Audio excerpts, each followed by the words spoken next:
வணக்கம் மக்களே, சற்று முன் கிடைத்த தகவல் ஒன்றை பார்க்க போகிறோம். மேகதாது விவகாரத்தில் தமிழக அரசு இனியும் அலட்சியம் காட்டக்கூடாது. அன்புமணி ராமதாஸ் தகவல். இந்த ஒரு தகவலை பற்றி தான் நாம் பார்க்க போகிறோம். தகவலை பார்ப்பதற்கு முன்னதாக நீங்கள் நம்மளுடைய சேனலுக்கு புதிய பார்வையாளர்களாக இருந்தீர்கள் என்றால் மறக்காமல் நம்மளுடைய சேனலை சப்ஸ்கிரைப் செய்து வைத்துக் கொள்ளுங்கள் மக்களே. கூட இருக்கக்கூடிய பெல்லைக்கனும் ஆளில் கொடுத்து வைங்க. அப்போ தான் அரசியல் சார்ந்த காணொலிகளும் தினசரி தெரிந்து கொள்ள முடியும். இப்போ வாங்க வீடியோக்குள்ளே போடலாம். தற்பொழுது பாமக தலைவர் அன்புமணி ராமதாஸ் வெளியிட்டுள்ள அறிக்கையில், காவிரி ஆற்றின் குறுக்கே மேகதாது அணை கட்டுவதற்கான திருத்தப்பட்ட விரிவான திட்ட அறிக்கையை கர்நாடக அரசு தயாரித்து மத்திய அரசிடம் தாக்கல் செய்துள்ளது. உரிய அனுமதிகளை பெற்று அடுத்த ஆண்டு ஆகஸ்ட் மாதத்திற்குள் புதிய அணைக்கு அடிக்கல் நாட்டப்படும் என அம்மாநில அரசு தெரிவித்துள்ளது. மேகதாது அணைக்கு கர்நாடக அரசு இவ்வளவு தீவிரம் காட்டும் நிலையில் தமிழக அரசு இனியும் அலட்சியம் காட்டக்கூடாது.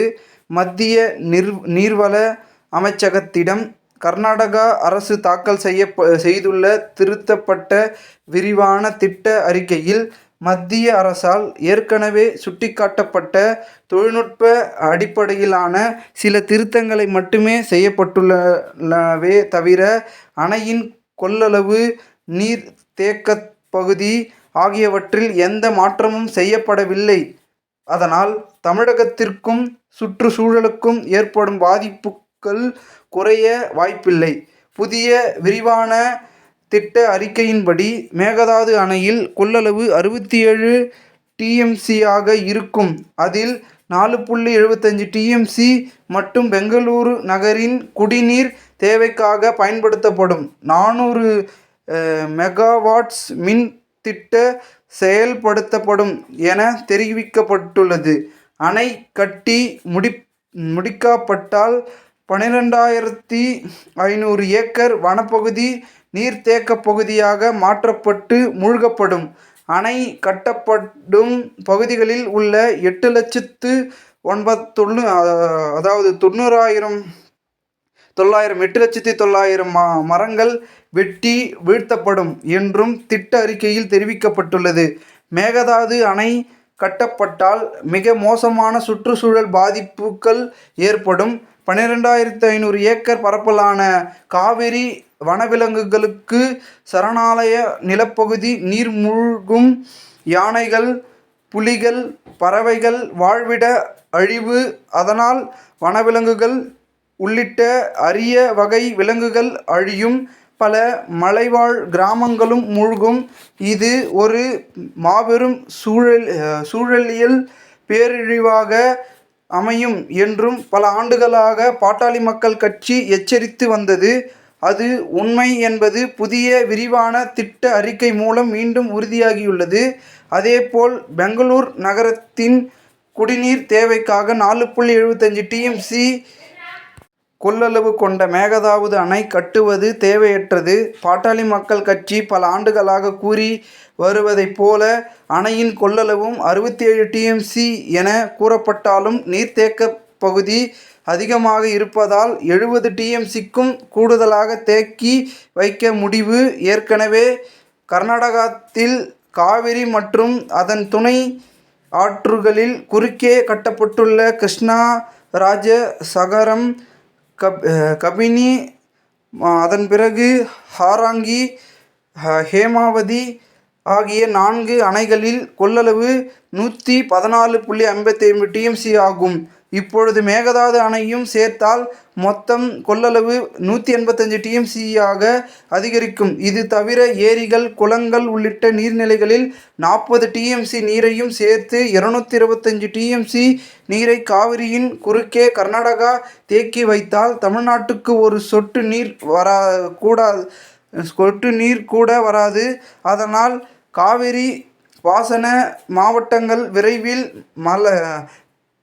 பாலைவனமாகிவிடும். மேலும் சென்னை உள்ளிட்ட 25 மாவட்டங்களில் உள்ள 5 கோடி மக்களுக்கு குடிநீர் கிடைக்காமல் போகும். மேலும் 2027 அடிக்கல் நாட்ட திட்டம், அதாவது திருத்தப்பட்ட விரிவான திட்ட அறிக்கை தாக்கல் செய்யப்பட்டுள்ள நிலையில் அடுத்து அடுத்து தேவையான அனுமதிகளை பெற்று 2027 ஆம் ஆண்டு ஆகஸ்ட் மாதத்திற்குள் மேகதாது அணைக்கு அடிக்கல் நாட்டப்படும் என்றும் கர்நாடகா நீர்ப்பாசனத்துறை அமைச்சர் சலுவராயசாமி தெரிவித்துள்ளார். இது பாட்டாளி மக்கள் கட்சியின் குற்றச்சாட்டை உறுதி செய்யும் வகையில் தான் உள்ளது. கர்நாடகத்தில் அடுத்த சட்டப்பேரவை தேர்தலில் வெற்றி பெற வேண்டும் என்பதற்காக தான் மேகதாது அணை விவகாரத்தை கர்நாடகா காங்கிரஸ் அரசு தீவிரப்படுத்தி வருவதாக பாட்டாளி மக்கள் கட்சி தொடர்ந்து கூறி வருகிறது. கர்நாடகத்தில் 2028 ஆம் ஆண்டு தொடக்கத்தில் சட்டப்பேரவை தேர்தல் நடைபெறவுள்ள நிலையில் 2027 ஆம் ஆண்டு ஆகஸ்ட் மாதத்தில் மேகதாது அணை அடிக்கல் நாட்டப்பட்டால் அதையே பரப்புரையின் முக்கிய அம்சமாக மாற்றி அதில் லாபம் தேடலாம் என்பது தான் கர்நாடக காங்கிரசின் திட்டம். மேகதாது அணை விவகாரத்தில் கடந்த சில ஆண்டுகளாக பாட்டாளி மக்கள் கட்சி எதையெல்லாம் கணித்ததோ அவையெல்லாம் நடந்து வருகின்றன. மேகதாது அணை விவகாரத்தில் கர்நாடகா அரசு இவ்வளவு தீவிரம் காட்டி வருகிறது நிலையில் தமிழக அரசு இனியும் அலட்சிய போக்கை தொடரக்கூடாது. மேகதாது அணை கட்டப்படுவதையும் காவேரியில் தமிழக உரிமைகளை பாதுகாக்கவும் அடுத்து மேற்கொள்ளப்பட வேண்டிய நடவடிக்கைகள் குறித்தும் விவாதிப்பதற்காக அனைத்து கட்சி தலைவர்களையும் கூட்டத்தையும் தமிழக அரசு உடனடியாக கூட்ட வேண்டும். அக்கூட்டத்தில் எடுக்கப்படும் முடிவை முதலமைச்சர் விஜய் அவர்கள் தலைமையில் அனைத்து கட்சி தலைவர்களும் மற்றும் சட்டமன்ற கட்சி தலைவர்கள் கொண்ட குழு பிரதமர் நரேந்திர மோடி அவர்களையும் மத்திய நீர்வளத்துறை அமைச்சர் CR பாட்டீல் அவர்களையும் நேரில் சந்தித்து வலியுறுத்த வேண்டும். அப்பொழுதுதான் மேகதாது அணை கட்டுவதற்காக விரிவான திட்ட அறிக்கை தயாரிக்க 2018 ஆம் ஆண்டு அளிக்கப்பட்ட அனுமதியை மத்திய அரசு ரத்து செய்யும். இந்த விவகாரத்தில் தமிழக அரசு அழுத்தம் தர தவறினால் மேகதாது அணை கட்ட மத்திய அரசு அனுமதி அளிப்பதற்கு கூட வாய்ப்பு உள்ளது. அது நடந்தால் மிகப்பெரிய வரலாற்று பிழையாகிவிடும். அதற்கான பழியை காலம் முழுவதும் முதலமைச்சர் விஜய் அவர்கள்தான் சுமக்க நேரிடும். எனவே மேகதாது அணை விவகாரத்தில் எந்த ஈகோவும் பார்க்காமல் அனைத்து கட்சி தலைவர்கள் கூட்டத்தை முதலமைச்சர் விஜய் அவர்கள் கூட்ட வேண்டும். அதில் முதலமைச்சர் விஜய் அவர்களுக்கு உடன்பாடு இல்லை என்றால் அனைத்து கட்சி தலைவர்கள் அடங்கிய குழுவுடன் டெல்லி சென்று பிரதமர் நீர்வளத்துறை அமைச்சர் ஆகியோராவது நேரில் சந்தித்து வலியுறுத்த வேண்டும் என கேட்டுக்கொள்கிறேன். இவ்வாறு அதில் தெரிவித்துள்ளார் அன்புமணி ராமதாஸ் அவர்கள். இந்த ஒரு தகவல் அரசியல் வட்டாரத்தில் பேசுக்களாக பேசப்படுகிறது. இந்த ஒரு தகவலை குறித்த பொதுமக்கள் உங்களுடைய கருத்துக்களை கமெண்ட் மூலமாக தெரிவிங்கள். போன்று நீங்கள் அரசியல் சார்ந்த நிகழ்வுகளாம் தினசரி உடனுக்குடன் தொடர்ந்து தெரிந்து கொள்ள நம்மளுடைய சேனலை சப்ஸ்கிரைப் செய்து வைத்துக் கொள்ளுங்கள் மக்களே. நன்றி, வணக்கம்.